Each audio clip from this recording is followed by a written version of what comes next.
everybody. Welcome to the Station Break Podcast. I'm your host, Cassidy Quinn. We are recording this out of KGW News in Portland, Oregon, and every Friday we give you a behind-the-scenes interview with somebody either in front of the camera or behind the camera here at KGW. This week, we have our second ever behind-the-camera guest. We have Greg. How do you say your last name? Retsinas. Retsinas. That's Thank right. you. That's right.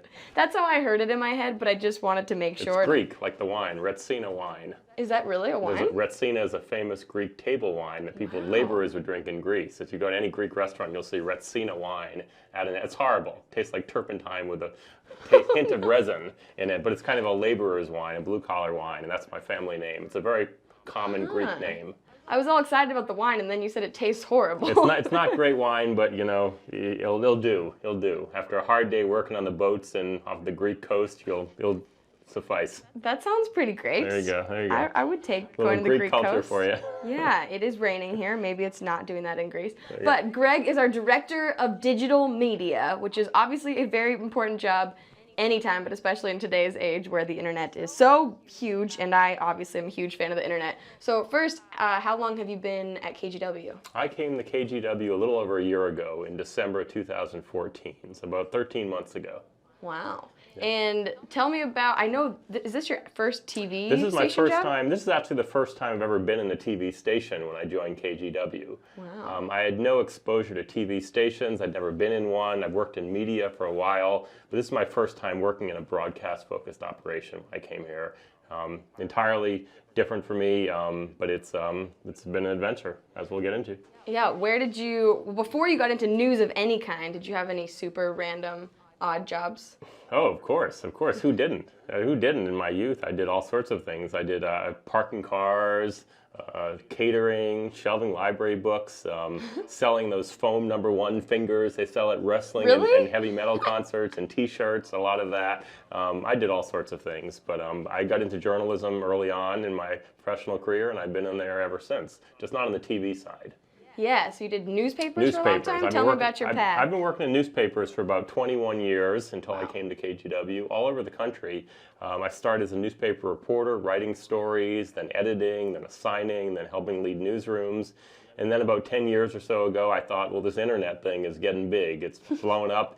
And I just jumped into the digital side, digital news, websites, social media content. I've been doing that the last 10 years for newspapers, and now I'm doing it for a TV station. So still in digital, still in media, but not newspapers, television. So a little bit different in some ways, a little bit similar in some ways. When you did come to the TV station, what were the biggest adjustments or shocking things that were different? All the cameras and all the equipment. You know, I thought, well, in this day and age, everyone with an iPhone can sort of be a videographer, can make a movie, can do it. As you know from your YouTube videos and everything else you do, you don't really need much. And I have colleagues and friends around the country and world who are literally producing videos and movies and TV work with basically not much more than a phone and some handheld equipment. And then to come here and see a building with satellite dishes and walls of cables and wires and cameras and all sorts of equipment just really took me back. All this equipment, I thought, really? And it's all needed. I understand that now, but my first impression was, this is a lot of equipment. Yeah, and there's more every day, I feel like. I came back after a little vacation over the holidays. There's more TVs on the walls. They're building a new set. We're sitting doing this conversation in what we call our live streaming room, which started as sort of a small idea and now has 6 or 7 monitors. It has keyboards. It can stream anything from anywhere, all over the place. It can do all sorts of things at once. And we keep cramming equipment in this one little room.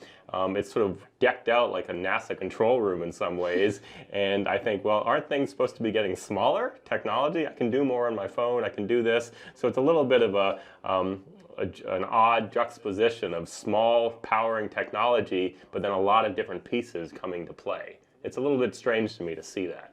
You know, everything's not getting smaller in some ways, you know. So it's been interesting. Now, this little area that you were talking about that we're recording this in is called Studio 30, which every time I tell someone on the podcast that's the first time they've ever heard that, but you would know that, so do you know where it comes from? I do, and I voted against that name, and I am a leader of a team, and my team was supportive of that name, so they won. I'm okay with that, but I don't like the name. I never liked the name. I thought it should have more of a fun name or an offbeat name or kind of a creative sort of, something about live, and we're on live now and streaming and, bringing it to you in a different way.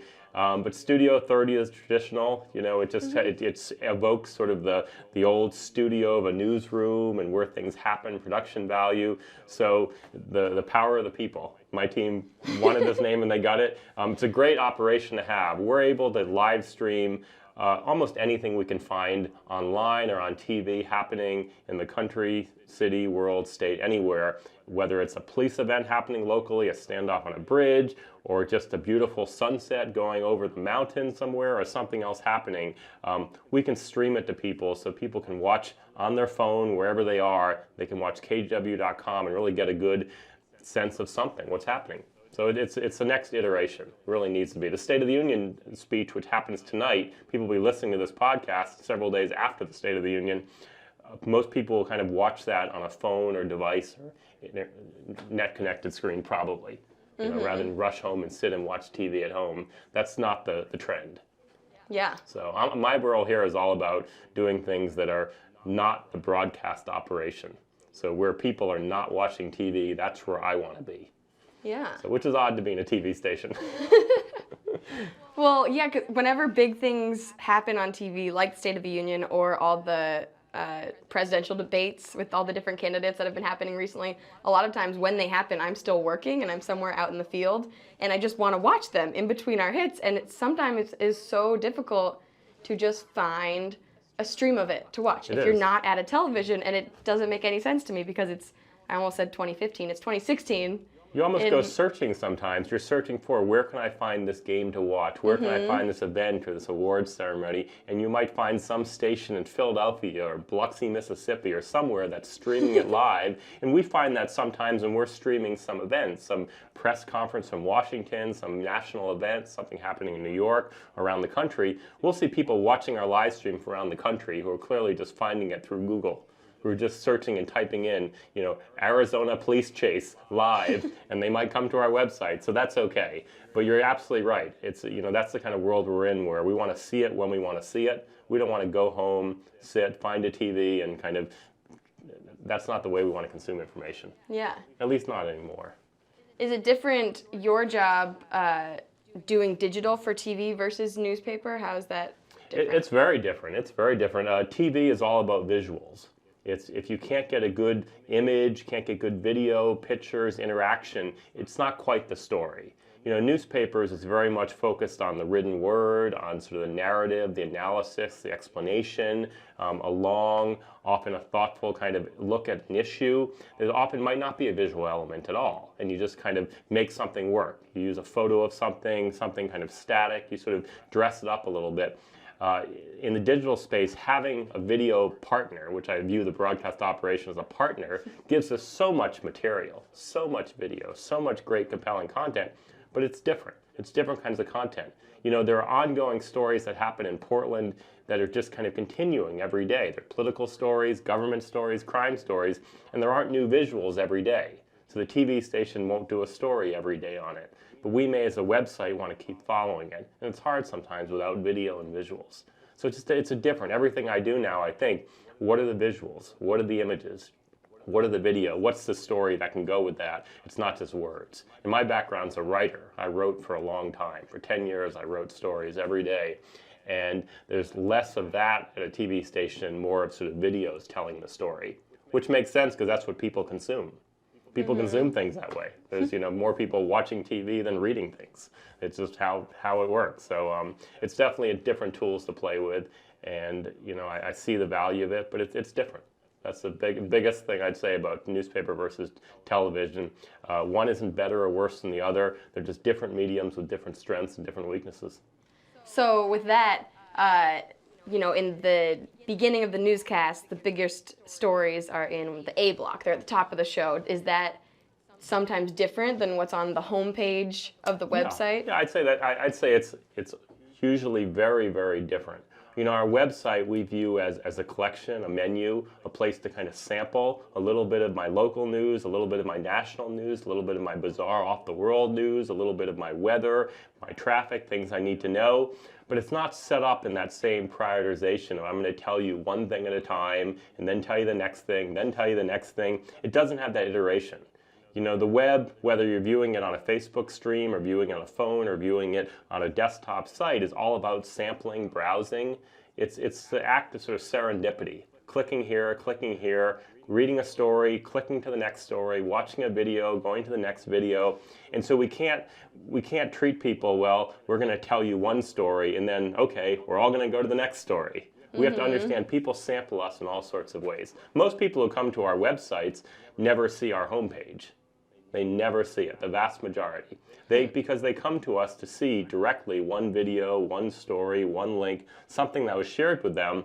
And so we need to understand every part of our website, every part of our digital world might be an entry point for someone.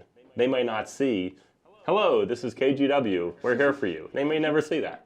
The first experience they might see might be that story about that incident that happened in Portland, and that's an entry point. So it's entirely a different way of thinking. The TV operation is so structured and so formatted in a very, very compact shell. We do these stories at this time, we take a break, we have commercials, we tell you more, we do news, we do weather, we do sports, we do traffic, we do it again. And the digital world and digital consumption is just entirely different. It doesn't have that rigidity to it at all. And it's different, it's free-flowing. So you go where you go. You go where you go. It's like a choose-your-own-adventure book. It is. Oh, what do you want to click on next? You remember those where you sort of end up at 6 different endings. You're like, well, I didn't know this. Then you go back and start again. So you and I could consume digital content all day long on kgw.com or any other site, and we could view entirely different content and walk away knowing entirely different things. But if we both watch a KGW broadcast, we're going to know the same stuff. And that's the difference. That's a big, big, big difference. Yeah. So we assume people are consuming in their own way, their own speed, doing their own paces, which makes it harder because we have to kind of plan for every path. Think, well, for people who are just into Olympics or just into photo galleries of things, or just into rainy days, or just into kind of these things, or food news, or just want to watch Cassidy Quinn videos, how do we make There's so many of those. Well, we want those. How do we make that path work out for them? So it's fun thinking all day about how do we sort of improve the paths for people to kind of navigate. So not only do they watch Cassidy Quinn videos, they stick around and watch Drew Carney videos. Then they stick around and watch other things as well. Then they read some content. Then they try some things. Then they become regular viewers. How do we get people to have that pattern? And that's sort of what my job boils down to, figuring that out every day. That's the goal. It's kind of vague, but that's what I like doing. Not that, I don't think it's that vague, and doesn't sound simple at all. Okay, well. Figuring out the patterns of humans with computers. Yes. Well, people go where they go. There's a stat today that I saw that Snapchat has now surpassed Facebook in terms of daily video views. So more videos are consumed every day on Snapchat than Facebook, which is a staggering statistic. And we're talking about quantity, not quality and not time. So a lot of the Snapchat videos are, as you know, 10 seconds tops. Instantaneous. They could be viewed again and again, and they could be viewed, someone 12 years old could be viewing one 1,000,000 times. It doesn't have this breadth of users, but that shows you the dynamics of people. So I think, what is the path for people who consume things different ways? So it's never dull so far. 1 year in, never dull. Yeah. One of the newspapers that you worked for a while is a little-known paper called the New York Times. Yes. Not little-known at all. Yes, that's true. What was it like being at such a huge newspaper? I worked at 9 or 10 different newspapers in the course of my career, from very, very small, tiny little one, to very big, the Times. And I found that good stories and good writing and good editors are true at every single level. The difference with the Times is that there was more of everything. More reporters, more editors, more stories, more pages, more attention, more everything as well. More readership, more audience, more people see it. But I found that the same principles never changed at every place I worked, every paper I've been at, with good editors, good writing, good stories, and a community that wants to kind of engage and learn. The Times just had more resources, more ability to do things. You know, when I called people from the New York Times, when I told them I was from the New York Times, from the Times Company doing something, they tend to call back. They tend to answer, when that wasn't always true at many of my other places I worked, where it was hard to compete with that. For years, I also was a recruiter for the New York Times, helping to kind of attract people to that company. And many people wanted to join that company, but the reality is that their current company was doing a good job too. A lot of people aim for a cachet, they aim for sort of the buzz of a big name kind of place, when the reality is you can do great work in a lot of places. And I've met great journalists around the country. Many of them could work anywhere they want. They're that talented. And I think some of them happen to work in the New York Times, some of them happen to work in really small town USA, and they're just doing great work. So I was awed by it at first, but it passed. Mm-hmm. It passed, and I realized that it's just smart people doing good work all over the place. I'm glad that they're around. I'm glad I had a great career there and enjoyed working. They gave me the chance to work all around the country doing different things, working for different properties they owned, being a newspaper editor at some places, really kind of learning about the news business, and I was grateful for that company. It's nice to be part of a big company sometimes. Mm-hmm. As you know, it brings good resources sometimes. It also brings bureaucracy and products and HR and all that stuff, but it also brings some opportunities. And branded water bottles. And branded water bottles, a lot of swag, a lot of things like that. You end up with hats and t-shirts, and we know that through our current company. And big companies now, they love to give out stuff. I don't really understand the give out stuff mentality. I don't really get it, because most of that stuff lasts a while and you throw it out. But it's fun. It's fun to collect. Mm-hmm. You know, when I realized I've changed jobs a lot, and when I left each job I usually had a box or drawer full of things I collected with logos from different conferences and companies, and I generally would kind of leave those behind at everywhere I went. Oh. And so each place I left, I probably left behind a drawer or desk full of just random notepads, hats, t-shirts, water bottles, and I'm sure it all got passed around and used. But you know, you wonder where all that stuff goes, the big floating mass in the ocean. It's full of like company water bottles and junk. Maybe you always hear like after the Super Bowl or some big sporting event where one team is going to win and the other one is not going to win, and they have the t-shirts. Oh, they send them printed. to don't they send them to Africa? That's what I've heard. They send them to developing countries so that they do, yeah. So, and my family and I went to Kenya in, I think when I was 17, sometime in high school, and I can't remember, I think it was some like baseball World Series. We saw the shirt, and this little kid wearing this shirt from the World Series in some year a while ago, and my brother recognized it. Oh, that is not the team that won. But it's good that somebody... That would upset me. I have a deep passion for Boston sports teams, and back when I was a younger person, my favorite team, the Red Sox, lost a heartbreaking World Series to the New York Mets when I was younger. And if I had gone overseas and seen a Boston Red Sox 1986 World Series champion shirt, it would not have gone well. I would not sure I would have been able to mentally understand that and cope with that. I would love to find a Seahawks 2015 Super Bowl champions. Well, given that my beloved Patriots beat them. Yeah, you've already got the Patriots. That's right. We'll see how they do. This is where we end the podcast because we are angry about Super Bowl last year. No, just kidding. In your spare time, are you more of a newspaper reader or TV watcher, or neither? Newspaper reader. Newspapers and magazines. I can't live without a paper every single day. Which is hard because, as you know, we live in Portland, where the local paper doesn't deliver every single day. The Oregonian is cut back, so I get it a few days a week. I find other newspapers to read on those other days as well. I read them electronically on my iPad, versions of that as well. I'm not a big TV watcher. I like watching TV fiction shows and for fun. I like watch a lot of sports and crime stuff, but TV news I don't watch a ton of. I watch here a lot, obviously, at work and see it. But not a lot. I'm more of a reader. I've been a reader my whole life. A reader, newspapers, magazines, a big consumer of that. TV I've always had around and on, but it's not my thing. It's good for sports and good for an occasional Law and Order and things like that. But that's about it. Have you gotten into, this is totally off topic, but Making a Murderer, the new one everyone is obsessed with on Netflix? I have not.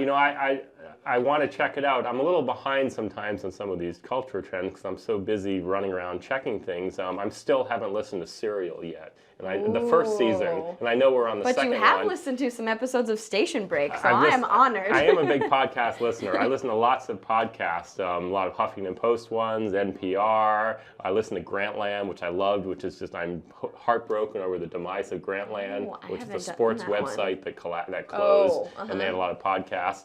I listen to kind of some offbeat podcasts here and there while I walk or run, and I love those. Making a Murderer, I'd like to see. Mozart in the Jungle, that's the one I want to watch next. That's the Amazon series that did so well at the Golden Globes a couple nights ago, and Jason Schwartzman, who's been involved with Rushmore, he's kind of a quirky actor. A lot of people like him, and it's got really critical acclaim. So I like to watch that on Amazon. So.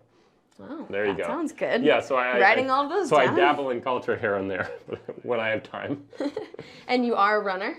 I am a runner. I became a runner when I moved to Portland, Oregon. It seemed like this was a place to be a runner. You look around, you see Nike, you see Adidas, you see people running everywhere, you see these great hills and bridges. So I started running last spring for the first time, and then I ran hood to coast with the KGW team, which was great, and then a few other races, and it's been great. This is just a great place to run because people are supportive. The running shops are terrific here. They all have clubs. They're all sort of great-minded. When I run in the neighborhood, you always find people to kind of interact with. It just has this culture here. And I've never lived anywhere where running is such a big deal. That and bicycling. See, I've lived here for a little over a year and a half, and I still, I'll run on the elliptical inside, if you can call that running, but I don't, how do you motivate yourself to go out, especially it's raining 80% of the time. I know. Well, it's hard. It's in the weather now. It's not the greatest time, but I'll give it a go. So it's fun to do. I live in a beautiful neighborhood, and it's great to run around it and just kind of get out and see it. And running is also cheap. It's very cheap. I'm into sort of sports that are kind of affordable. I can just get some good shoes, run and do it as well. And also I can listen to podcasts while I run, which is just terrific, a great way to engage stuff. It's good stress relief. I used to do yoga for years, hot yoga, Bikram yoga, and that was terrific as well. But it took a lot of time. Yoga session is usually an hour, hour and a half. You drive to it, you go to it, back and forth. It can be like an hour and a half, 2 hour commitment. Running, I can just go run for a half hour and then be done. I can do it at my own pace. So it's more practical, I think. I was discussing with one of our photographers yesterday that it would be so nice to have newsroom yoga. Especially on weeks where it's really stressful, something horrible is going on in the world, and then you could just okay, everybody. Downward dog, let's all do it now. Everybody's gonna just lay in Shavasana, that wouldn't be a horrible way to handle sort of a breaking news thing, sort of a moment of yoga. We need to take a poll and figure out who can teach yoga. Like a moment of Zen or something, yeah. Good idea, Even 10 minutes. Put that in the suggestion box. Yes, I'll put that. I don't know whose that goes to, but somebody has a good one. What is your average day like here at KGW? I try to get a sense of the news, what's going on in the world, what's going on in Portland, make sure our digital team is focused on our platforms, we're pushing news out, we're on top of it with breaking news, with our content. I usually have 1 or 2 corporate calls to do, corporate meetings involved with the company to kind of connect with our counterparts around the country, make sure. I do a lot of reading and research on sort of what trends are, new tools that we can use here at KGW, a lot of testing, talking to vendors about products that may work for us, talking to readers and people who write to us. I'm thrilled that people contact us so much. Generally, it's when they're upset. So that's not as good a feeling, but generally we get a lot of viewer feedback from people who are upset about things. They're mad about something that's appeared on the website or on TV, or they don't like this experience, or something doesn't work for them. Their browser doesn't display right, all sorts of issues. And I like that interaction because I know that people are watching us and they care and they're reading us. So I respond to everyone personally gets a response back and forth. Troubleshooting is a lot of it. And then the day just sort of flows. It depends. When there's breaking news, that dominates a day. When there's not breaking news, you get to do other things and catch up some things, do some planning, think about the future. And just we got a great digital team here, as you know, that focuses on not just today, but on tomorrow and next week and getting better. Platforms always change. A year or 2 ago, we weren't talking about things like Roku as much, or Snapchat, or other platforms we can kind of engage in. Now we're thinking, what's out there, what's next? So it's a mix of today, tomorrow, and what's yet to come.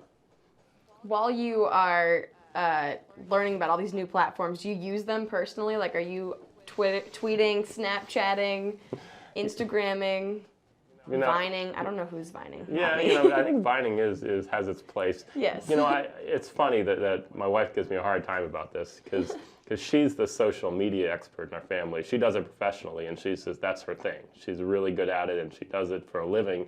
And I'm okay with it. I'm better at sort of working and coaching others on it as well. I personally, big user of Facebook. I view that as my best platform because I like to connect with people personally. I have a lot of friends through it. It's a good way to connect as well.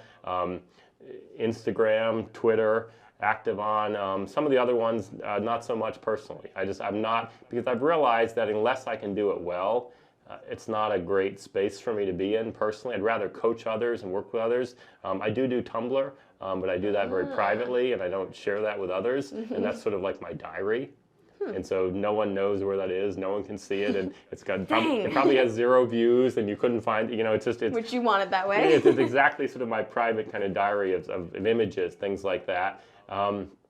But I'm not sort of trying every single platform as soon as it comes. I'm urging others to. And I want to see people in the newsroom. We have a newsroom of, over 100 people across our newsroom doing different things. And somebody is trying something. Somebody is jumping onto some platform, trying it, testing it, doing it. And I want to encourage that and then see if that makes sense for KGW. I want KGW's social platforms to grow in popularity, not my own.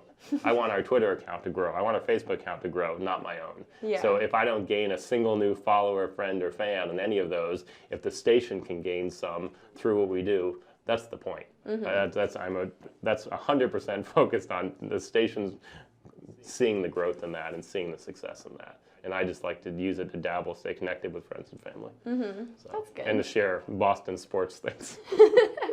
That's just all of your tweets. Which I can't help doing. Brady is not guilty. Just kidding. Well, I have strong feelings on that, but there you go. Once a Bostonite, you never give it up. So. See, I've lived in Boston for 6 years. You're a New Englander, so you can relate. I'm from Seattle. But just for the record, Seahawks fan #1 all the way. But I did become a Patriots fan secondly to the Seahawks for a few years when I lived there. But sometimes it is difficult to be a Patriots fan because when they're not your home team that you've always been a fan of, because things. Well, I just say, look at the scoreboard. Look at the scoreboard. That's all I can say. It's a whatever. I know. Since you've been at KGW for over a year, you were here for all of 2015. Do you have a favorite viral story from 2015? I think that the thing that I most enjoyed was watching the rehash of the Turtle Boy thing, which I wasn't familiar at all, which was that moment from several years ago where the kid was, I like turtles. That was something like that. I like a ghostly kid, turtles. And seeing that come back with really no effort. They had no news hook, no reason to come back. It just sort of came back, and it was a nice little spike for us in audience and viralness. And I think so many of these memes come and go, and every week there's a new one. A week from now, no one will remember Steve Harvey and sort of what a mess he was with the pageant and all of that as well. And the Turtle Boy was a good example where no one remembered that except people who were here. Even though nationally made a splash, no one remembered that. And it came back. And I liked sort of when things sort of repurpose and say, for no reason. I thought that really was the worst and best of the internet in one sort of viral spike there. It had no reason to come back. It wasn't really good. It didn't mean much, but still, there it was. Yeah. And I sort of see that happens. Every day we seem to have things that kind of, get people excited, Today it's cheap airfares to Europe, $99 airfares to Europe. $99 you can fly to Europe, just like this week only. It's some special deal. There's all sorts of catches and snags, but things like that kind of take off. They take off on the internet. They kind of go places. Yesterday was all about David Bowie. The day before, and his passing and some of the great tributes that you saw on social media. I was enjoying looking at social media late last night and just looking at all the different kind of tributes and the thoughtfulness that came from that, and then all the humor. The memes are fun to see somewhat. Sometimes they go overboard. That's just a challenge. Is that running the digital platforms of a big TV station? People kind of pile on. Sometimes they can go from funny and viral and meme and interesting to just mean, offensive, and dirty and crude. And we sort of, when that line hits, you need to be able to stop it. And sometimes we have to stop it after the fact. The horse already left the barn and there's already sort of lewd material. And we don't want that. So that's the downside. You kind of like the creativity when someone does something dumb and people just pile on with all sorts of viral images and you'd have a lot of fun. Then it might just get nasty. And you've seen that. It just happens so much. And that's a real dark side of the internet and dark side of social media. And we don't have a good answer for that. And we struggle with that here every day. Every day we know is today the day that some thread, some story we post, it just gets hijacked and becomes a really difficult, nastiness. It just turns people off. Yeah. No one wants that. No. How do you react to that when, if you post a story on Facebook and the comment section just starts going downhill? Do you filter them? Do you respond to people? I think, each post we treat differently. Some we sort of right away, we're just playing whack-a-mole, getting rid of the bad ones as quick as possible. Some we just disable the commenting feature and do it. Occasionally we'll just delete the post entirely and say this is just not going in the right direction.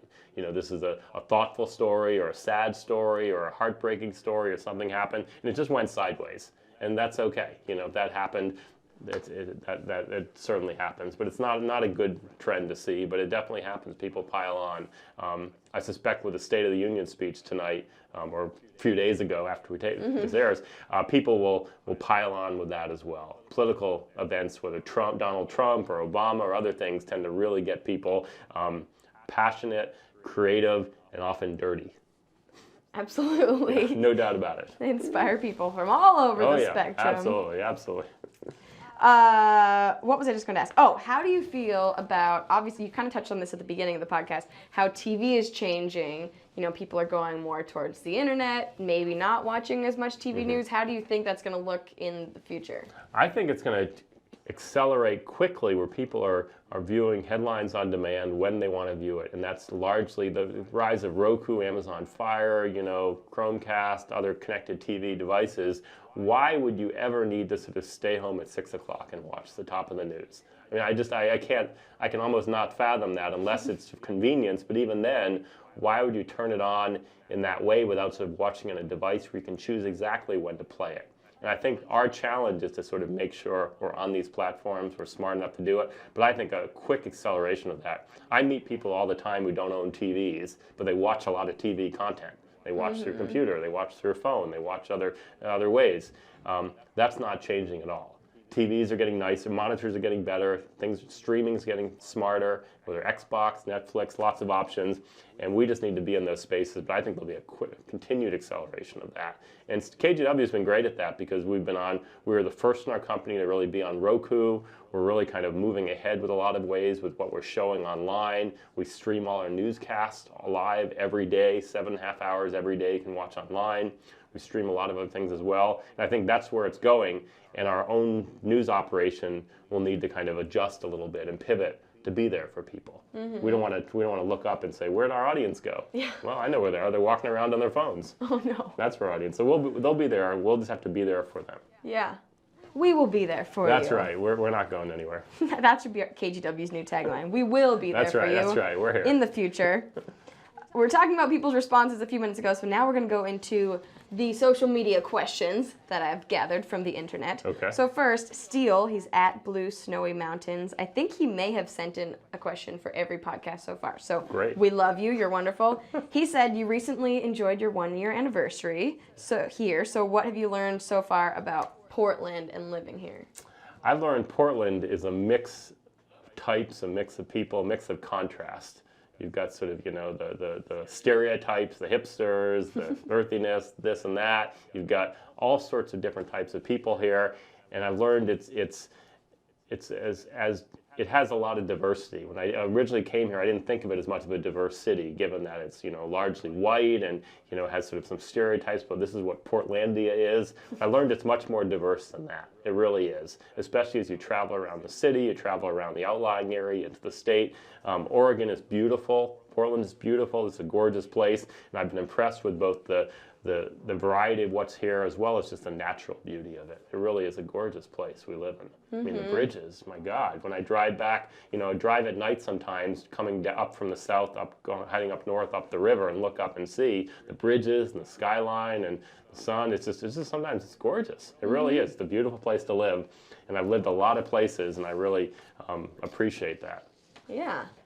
That's a good point. Have you gone on any hikes around here that are your favorites? I have. I am a big hiker. The waterfalls have been terrific places to go, not just Multnomah Falls, which is a popular one, but several of the other ones in that area. My wife and I have gone and explored a half dozen down Silver Falls State Park and Salem, which I know that I think Russ or Lewis or one of them was raving about as well. That's just a terrific. You can hike around right behind 8 or 9 waterfalls on one hike. It's stunning. Having been to Hawaii many times, they have beautiful waterfalls there, but I think some of the waterfalls in Oregon are just as nice, really stunning. Done some hiking out by the coast, beautiful out there as well, but Oregon is just a really gorgeous state, and I just didn't think, I'd never been to Oregon before I moved here at all, and I just didn't think much of it, but now I see just the real beauty of the state. Did you come for an interview? I came for an interview. That was my first time ever coming here to the state when I came for that. So I came, and years ago, I came to Vancouver, Washington for a work trip years ago. And I flew into Portland and went to Vancouver and never saw Portland.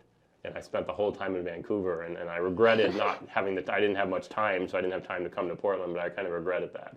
So I'm glad it sort of worked out that I got to come to Portland, live here, and really kind of get a sense for what the city's about. Yeah, now you can spend as much time as you want in Portland. I know, you're right. I'm here. Jordan Cloud Golder asked, what do you think makes Portland's news different than other cities? Portland, the news of the weird really kind of travels well here. It accelerates. People like that, whether it's the pink chickens in the waterfront or the, so cool. That was an incredible story, or the naked bike ride, or all sorts of odd stories. You can count on Portland for that. The guy who delivers mattresses by bicycle. That's still one of my favorite stories. What? Still a great story. And I think that Portland has those stories and embraces them a little bit more than other cities, where they're just kind of seen as a sidelight, a little oddity happening. And Portland, that could be the big story. The oddity of it is all. We had, our mayor doing Hip Hop Day a few months ago, which seemed just odd. Every day I walk around downtown Portland every single day, and there's always some just interesting stories and things happening. And Portland has a lot of unique characters and stories that just aren't on the sidelines. They're front and center here, absolutely front and center, and that's a real difference. Now, next few questions are actually from your coworkers, people that work directly under you, I guess. The rest of the digital team. They're not scary. I don't think they're scary. No, Sarah. I don't engender fear at all. I might engender many emotions, but not fear. You would rather be loved than feared. There you go. Sarah asked, how do you feel about the Seahawks? I think that I am, like I said, I'm a huge Patriots fan. I love football. I love pro football especially. And I've been impressed by the Seahawks and the fans and the whole 12th and the attitude of that. And every time I go up to Seattle, which is occasionally to see friends and relatives up there, I go up there and you see 12 on the side of buildings. You see that passion there. And that's impressive. That's really impressive. I hope they win the NFC every year. I hope they never win the Super Bowl, but I hope they win the NFC every year. I'm all for them. What if the Patriots one year are out of the playoffs? Then I'll root they're for Seattle. Just bad. Then I'll root for Seattle. They can win the Super Bowl? Absolutely. Okay. Absolutely. Okay. I just don't see that happening, but I'm all for it. It's fun to see. It's fun to see the passion up there. I went to a Sounders game a few years ago in Seattle, and the noise there I thought was just out of this world. And I know it's even louder for a football game, but just that passion, and I love that. I love sports. I love the experience of that, and I've gone to sporting events all over the country in all sorts of cities, all sorts of communities for years and years. My passion is to go to random sports events, and the way that Seattle embraces its Seahawks team is really impressive. Well, it was a lot of years before we had a team that was was good in any sport. Well, you guys now support it, so good for that. Like, we're clinging on to it when somebody is good. Jeff, also football related, almost said foot related, he wanted to ask how you felt about Super Bowl 20. Yeah, that's a sore subject. Because he said it is among his fondest childhood memories. Background story, that Patriots lost to Chicago Chicago. Bears. They were walloped by the Chicago Bears. It was just, he and I were both young, and he grew up near Chicago. I grew up in that New England area, and that was a seminal one for both of us, where he got to see his team move ahead, and I get to see mine get crushed. And yeah, that was bad, but I think things worked out okay. Things worked out okay. You know, as much as I talk about sports, and it's funny, my wife knows this too, is that, you know, I don't live and die by it like a lot of people seem to do, where it's sort of it's everything. You know, I'm interested in it. I watch games. I cheer. I have a lot of affinity for teams. But if I miss a game because I need to go take a walk or have a hike or I'm working or something happens, I'm okay with that. I'm okay with that. So it just, I have perspective on where sports needs to fit in. Yeah. I love my teams, and I'll do what I need to do to kind of watch them and cheer. But if something happens and I miss it, the world will continue. That is good. I have perspective. I understand that. The world will not end. Yes. Last week, I interviewed our new weather guy, Brian Brennan. You sure did. Great job. Oh, thank you. Great. He is awesome, but he has not picked a side yet between the Ducks and the Beavers. University of Oregon Ducks, Oregon State Beavers. Have you picked a side? You've been here a little longer. Not really. I'd like to see them both do well. You know, Yeah. I know that one's up now, the Ducks are up and the Beavers are down. But I'd like to see them both do well, and not really. You know, I'm living so many places. I love the affinity that every community has. I've lived in a lot of small towns where people are really passionate about their teams, and college towns. And I love that, and I'd love to see them both exceed and do well in Oregon, have great success and do well. And it's good for us as a station. We get to cover it. We have great stories to tell. People are happy when that happens. I'm all for it. So I'd love to see them do well, and not going to choose between one or the other. Yeah. And the last social media question comes from Michael, also on the digital team. He's asking, what is your favorite Southern food? Because did you live in the South? I lived in the South for about 15 years in the Deep South, so a long time in the Deep South. Where did you live? I lived in Alabama, in Florida, in South Carolina, and North Carolina. So were you excited about the college football championship yesterday? You know, I lived in Tuscaloosa, Alabama for many years. I lived there, which is the home of the University of Alabama. And I went to a lot of the games. I actually had a house a few blocks from the stadium. So I know the campus very well, and I have family there. So I'm very connected to that town and that university. I'm happy they won, but I also worked and lived outside Clemson, South Carolina as well. Oh. And I have friends there as well. And so I looked this morning at the newspapers of the two places I worked in, South Carolina and Alabama, and one said Heartbreaker and one said Classic Champions. And so those are the two different, I worked at both those newspapers in both those places. A lot of action, but going back to South, I love fried chicken. And I love things that are fried. Country fried steak, chicken fried steak. I like anything fried. Fried okra, fried cheesecake, fried pickles. I don't eat much of the fried stuff anymore after all those years in the South. I'm a very, very healthy eater now. But I lived there a long time, and I love good Southern food. I absolutely do. And fried chicken is at the top of the list. So I know, and luckily Portland has some great Southern restaurants here too. Really good Southern food here. And so you can go and get excellent Southern food somewhere in Portland and get that flavor and taste. It's not very good for you. It's not very good for you. But you go running. I do. I run it off and it's okay, but it's just great. I love the food scene here in Portland. I mean, you see it all the time. All this, the diversity and just the oddities and the great things people make. And, you know, I watch your clips, I watch other things, I read, I go to a lot of different restaurants, and I love sort of what happens with the food scene here, where it's so interesting and creative. It's not a bad experience. You know, it really is. So I think it's great. Do you have a favorite Portland restaurant or a couple favorites? A couple favorites. Acadia. It's a Cajun restaurant in Northeast, sort of a high-end Cajun restaurant. I think it's really, really excellent. And then another place, Bridges, I think is a wonderful breakfast spot, also in Northeast. It's a small little place run by a local woman who just kind of does it all herself, and a great breakfast is. Like many Portlanders, I spend a lot of time on weekends going to breakfast and brunch. I'm a big go find places and do that. A lot of great meals, a lot of places. I love the food carts too. I think the food is excellent at the food carts. I think I love the talking to people who run them, trying different dishes and doing it. But great experience here. Yeah, food has been great. I love eating here. I love it. I need to go to more of the food carts. I always forget about them. I never really go anywhere for lunch. Like I eat lunch go to the food carts somewhere here, but I should just There's always Branch food out, carts go to the around. food carts. I've been working my way through the older Washington pod, which is about 40, 45 food carts, and I'm about halfway through them. I go to a different one every time. Do you go in order? No, I do random ones. So I try not to go to the same one twice, but I'd probably have. But yeah, it's just fun. It's fun. It's a fun culture to be a part of. Yeah, it is so fun. There's so many food carts. Yeah, you could probably live here for 10 years and keep going to. Yeah, and then new ones would different open. ones. New ones open and close. So I love the idea of it. You know, first I thought where I lived before here, I lived in the Bay Area outside San Francisco, and there'd occasionally be food carts there that were literally food trucks. You know, they'd pull up, they'd serve, and they'd drive away. These Portland ones, as you know, are sort of more semi-permanent structures. They're not driving away anywhere. Yeah. So it's a little strange to me to see these sort of permanent outdoor food courts everywhere, the pods, and I love it. It's entirely unique to Portland, I think, to have this number of pods in this way. They're just so easy and so nice. Yeah.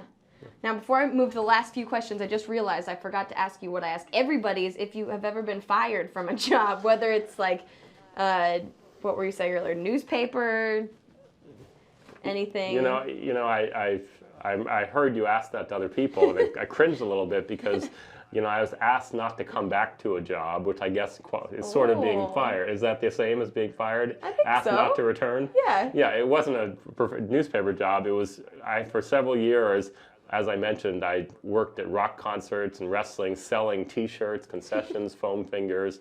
I did that for a while, several years. It was very profitable, great job to have when I was younger. And one night, the amount of money returned didn't match what it should have been. You know, the amount of money that we had to take in from, you know, we took 1,000 shirts and the money just didn't add up. And I don't know why it didn't. I didn't take it. I don't know why it didn't. Who knows? Maybe the count was wrong, but it didn't add up. And so me and my friend, who we did this job together, were both told, "You're done." So it was. Did your friend do it? Maybe I don't know what happened. I don't know what happened to that, but it was. We'll have them on the podcast. It was upsetting, but it was a good run, and it was quite a business. People have the passion. Someone goes to a rock concert or a concert, they need the shirt. They need the shirt. They need the shirt or the hat or something. And this was back in the 80s. So I worked at New Kids on the Block and Metallica and Def Leppard, Judas Priest, and all these big 80s bands, hugely popular. And that was before the days of the internet. And so that the only way you could tell someone you're at a concert was usually with a shirt or a glow stick or a program. You had to have it. And so that was just, there's no one who would go to those concerts without buying something. So that was just very profitable. And that all changed with Instagram and phones and everything, where you could just take a selfie and do it. You don't need to have that, but back then, it was just a different kind of world. And the New Kids on the Block phenomenon was something not to be trifled with. That was a big deal. Yeah, and aren't they still doing things? They're probably still touring. Tour Some of those bands are something? still touring. I know that, Yeah. AC/DC is still around. A few of those are still touring around. I heard a rumor that Backstreet Boys and Spice Girls are going to go on tour together, and I'm so hoping, I would pay any amount of money, any amount to go to that concert. You won't be alone. You won't be alone. There'll be a lot of people that it'll going to be that. just like going to the Justin Bieber concert in a couple months. There you go. So, last but not least, we have a couple of would you rather questions that I have come up with. Okay. First, would you rather have the website crash and not work for an entire day, or have multiple typos in every single story on the website for that whole day? I'd rather have it crash. I'm horrified by typos, horrified by mistakes. It mars our credibility. I just cringe when I see one. Even when I see one on TV, under the KGW News, on the bottom of the screen, when they show that, right away I call the Sally or a producer saying, "That's misspelled." I do it all the time. I just cringe at that. Websites do go out. Power goes out, things crash, they do it. All the time something happens, and I think that's more understandable, but I just cringe when I see something that's spelled wrong. It just bugs me. It really bugs me. It bugs my wife and I were walking somewhere, and we saw a sandwich board where something was misspelled, and one of us took a piece of chalk and fixed it. It just wasn't right. So yeah, big fan of grammar and spelling. Yeah, that's good. Would you rather have a staff member refuse to tweet or use any social media, or have the staff member tweet something horribly embarrassing or inappropriate? I would rather have them do nothing at all and just shut up and just stay quiet. And if you have nothing good to say nothing. Because there's enough other people out there tweeting and doing stuff. There's enough of the noise. It's not like Twitter's going to go down if you don't tweet. There'll be some other things happening as well. So I don't like the idea of something bad or embarrassing or horrible being shared. it happens. But the nice thing with social media is, wait a minute, something new will surpass it. Yeah. Yeah. Would you rather have to run the website by yourself for an entire month, or have to anchor a whole newscast by yourself? The website. Really? I'm so impressed by people who go on TV. Years ago, I worked at a newspaper that had a 24-hour news station as part of the operation, so I occasionally would be on TV many years ago. And I had to write a short script, which you're familiar with. I had to write a short script, and I then had to read the script and be on camera, maybe do a couple takes. It was all very difficult. I found it very difficult. I've done a lot of radio in my life, on radio stuff here and there. Very little TV other than that one job. And I'm so impressed with the poise that they show, the ability to speak clearly, talk to an audience, to see the camera, to read the prompting. Like Sally Ramirez mentioned when she was in your show, we're both very impressed with just what it takes to be on air. And I didn't appreciate that until I started working here and realized what it actually takes to sort of be an on-air presence here. I mean, you do it all the time. It's very impressive, and I'm scared to death of that prospect. So thankfully, I will stay behind the scenes. But you have done it before, which I thought was interesting, because like Sally was like, nope, never done it, never doing it again. But I was forced to, and I was much younger, and it was like I said, it was before the internet, before a lot of things, and things were a different kind of world. And it was a small town, 24-hour cable news station, only viewed in that town, so it wasn't going to get widely shared. Yeah. But it's quite a scene that people go through to kind of be the on-air presence at places, and to be an anchor, to kind of be in charge and figure out what to say and what to go next, and the timing and when to stop. I think it's pretty impressive. So yeah, I didn't have as much respect for it as I have now, or having worked here a year, I think, wow, I don't want any part of being on air. No. So the whole website by yourself for a month. Absolutely, Oh, no gosh. doubt. Easy. If I was doing that, there'd be a lot of typos. Not in general, just if I was doing it for the whole month. Well, thank you so much for being on the podcast. My pleasure. Do you have any final words before you have to go into a meeting in a moment? Keep watching. Keep doing this podcast. This is great. Keep listening. I love that you brought this to the station. I love that you brought the YouTube energy. You're an ex-YouTuber, a current YouTuber who's bringing that to us. No, I think that's terrific, and glad to be here. Yeah, thank you so much for being in front of the camera. If you do want to watch this video, if you're listening to it, you can watch it at kgw.com. The videos of all of the podcasts that we've done so far. This is episode 7, by the way, which, are we caught up to Star Wars now? Is that what they're on? Yeah, we are. Episode 7? That's right. You're going to surpass it next week. We have surpassed Star Wars, not in sales, but in episodes. That's right. Almost.